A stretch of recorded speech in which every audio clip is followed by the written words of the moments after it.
Bonjour, Chocolatine Production vous amène aujourd'hui sur la rive du Tarn en passant par le chemin de la Petite Suisse. Sur les berges du Tarn, nous avons un espace naturel qui fait plusieurs centaines de mètres. Et on va d'abord faire une petite escale à l'église Saint-Pierre de Bracou pour ceux qui ne la connaissent pas. Voilà, allez c'est parti. Alors balade du jour, on part à vélo. Le chemin est accessible relativement facilement pour des VTT. Et à pied, alors là c'est accessible pour toute la famille sans aucun problème. Donc on va d'abord descendre par le chemin des rives et on remontera par le parking qui habituellement est prévu de l'autre côté du chemin. Il y a un espace pour stationner les véhicules si vous arrivez en voiture. Voilà. Bon, l'église de Saint-Pierre de Bracou, vous ne pouvez pas la louper, elle est signalée partout dans la commune. Vous avez des panneaux à partir du centre du village. Voilà, on en a encore ici. C'est le chemin de l'église qui arrive directement sur le parking. Voilà un nouvel accès au Tarn. S'il n'y était pas il y a encore quelques semaines, je viens là régulièrement, où on découvre un nouvel angle de vue sur Rabastens qu'on n'avait pas jusqu'ici. On arrive en gros à hauteur de la maison de retraite, quelque chose de près. Voilà, vous pouvez voir le panorama et le calme surtout. Écoutez.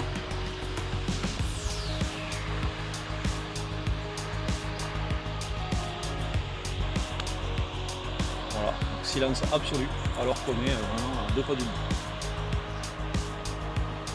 C'est un des endroits que j'apprécie énormément pour le calme, pour l'accès très facile à la nature, parce que là on est vraiment au centre du village. Donc, alors bon, on rappelle quand même que c'est un espace naturel, donc il y a toute la nature à respecter. Vous verrez, il y a des panneaux indicateurs un peu partout d'ailleurs où on peut retrouver les oiseaux qu'on peut croiser si on a de la chance. Des accès au Tarn très proches. Nous, de temps en temps, des pêcheurs d'ailleurs. L'avantage d'avoir nettoyé et découvert des zones qui étaient recouvertes par la friche, c'est d'avoir accès à nouveau à des constructions qui sont là depuis des dizaines, voire des centaines d'années. Donc là, par exemple, vous pouvez voir une espèce de passerelle sur laquelle on passe à pied ou en vélo. Alors de dessus on ne se rend pas trop compte et jusqu'à maintenant c'était quand même bien farci de ronces, donc on ne voyait pas grand chose. Là aujourd'hui vous pouvez voir cette espèce de voûte en pierre qui est tout simplement magnifique. Pensez quand même qu'il y a tous les jardins qui sont au milieu de l'espace naturel de la Petite Suisse, ce sont des jardins privés.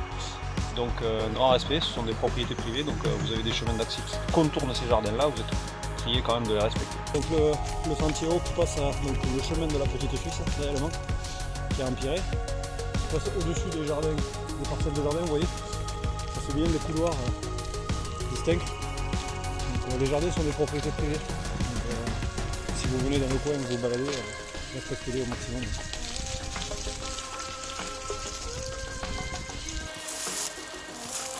Voilà cette fameuse bâtisse. C'est quand même assez imposant.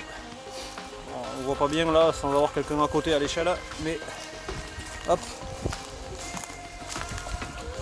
Voilà. Donc c'était quand même une bâtisse relativement grande quand on voit la hauteur de l'arche. C'était pas un petit moulin ou voilà. Je ne sais pas trop ce que c'était, mais on va tenter une investigation, on va essayer de retrouver. Donc là évidemment tout a été grignoté par la végétation. Vous avez du lierre. Alors il n'y a pas des masses de ronces en fait, c'est essentiellement du lierre qui a envahi la totalité des murs. Mais c'est très joli. Vous avez même carrément des arbres qui ont poussé dans le mur. Voilà. Et si on fait le tour, on va se rendre compte que en fait la cascade en question a longé le bâtiment simplement.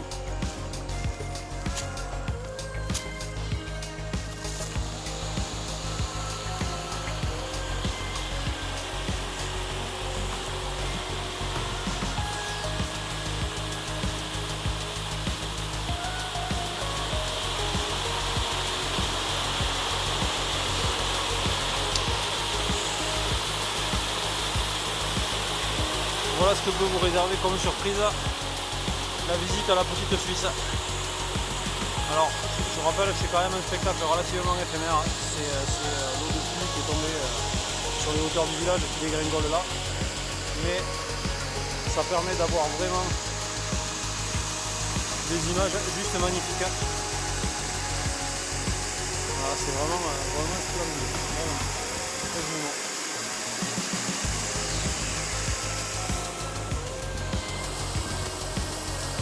Allez, on va remonter, on va continuer notre balade.